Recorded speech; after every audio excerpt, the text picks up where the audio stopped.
I can't stand non-compete agreements, and I think they should have no part to play in a modern society. Initially, non-compete agreements were formed hundreds of years ago to allow companies to protect their confidential information. But companies have abused the non-competes. And now companies will try to enforce non-competes, even unenforceable ones, knowing that a former employee doesn't have the means or quite frankly the money to afford an attorney to try to defend against it. As a result, it's a huge restriction, and it prevents a lot of people from working for companies they should be allowed to work for.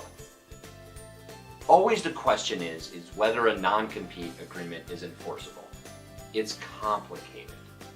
Under Washington law, non-competes are enforceable as long as they are quote unquote reasonable. What does that mean? There's about 500 cases in Washington, all of which have a different tack or version or view on what constitutes a reasonable non-compete, so it's often hard to tell.